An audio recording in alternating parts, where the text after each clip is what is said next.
Pengabdian terbaik bukan tentang siapa yang paling banyak mendapatkan tepuk tangan, bukan tentang siapa yang namanya terukir di prasasti. Pengabdian terbaik adalah tentang mereka yang terus bertahan meski keringat membasahi dahi dan rasa lelah yang hampir tak tertahankan. Tentang mereka yang memilih untuk tetap melangkah bahkan ketika dunia terasa terlalu berat untuk ditanggung sendiri. Hari ini kita memperingati 60 tahun Hari Kesehatan Nasional. Sebuah perjalanan panjang penuh cerita. Cerita tentang perjuangan, pengorbanan, dan keberanian. Hari ini adalah milik kita semua.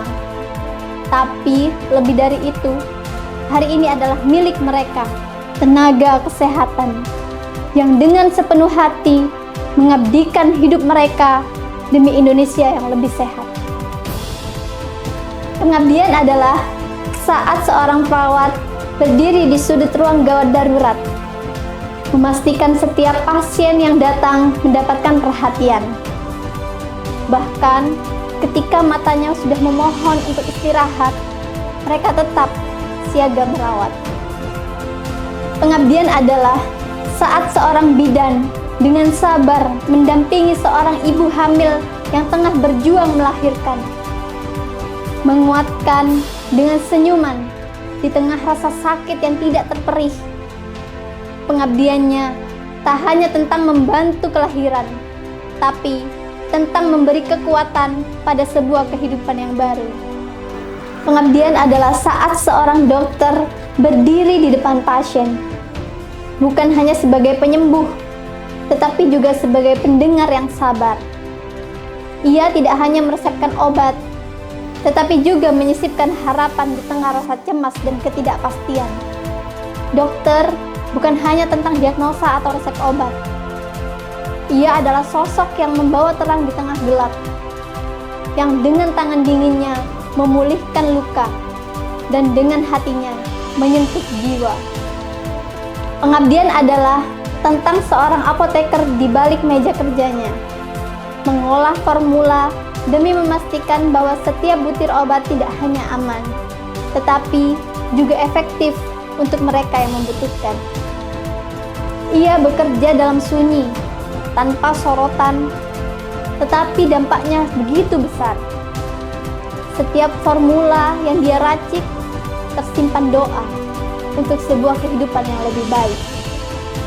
Pengabdian adalah saat seorang tenaga promosi kesehatan berdiri di depan masyarakat, bukan untuk menggurui, tetapi untuk menginspirasi.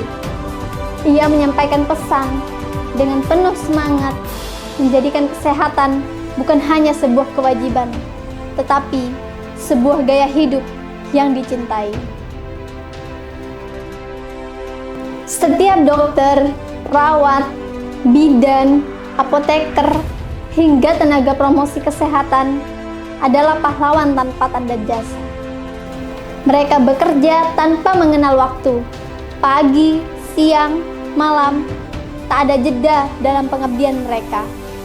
Mereka tidak hanya memberikan pelayanan medis, tetapi juga memberikan harapan. Harapan bagi yang sakit untuk kembali pulih, harapan bagi masyarakat untuk selalu sehat. Mari kita jadikan momentum ini bukan hanya sekedar selebrasi, tapi sebuah refleksi bahwa pengabdian terbaik adalah ketika kita semua bersama-sama saling mendukung untuk menciptakan Indonesia yang lebih sehat. Tenaga kesehatan tidak bisa bekerja sendiri. Mereka membutuhkan kita, masyarakat, pemerintah, dan semua elemen bangsa untuk berdiri bersama. Karena pada akhirnya, pengabdian adalah tentang nilai yang kita tinggalkan, bukan hanya untuk hari ini, tapi untuk masa depan, untuk anak-anak kita, untuk generasi yang akan datang, agar mereka tumbuh di Indonesia yang tidak lagi takut pada kata sakit. Indonesia yang kuat, Indonesia yang sehat. Selamat Hari Kesehatan Nasional ke-60. Untuk setiap langkah kecil yang membawa perubahan besar. untuk setiap hati yang berjuang tanpa pamrih, dan untuk semua insan yang tidak pernah lelah bermimpi tentang negeri yang sehat dan kuat. Gerak bersama, sehat bersama.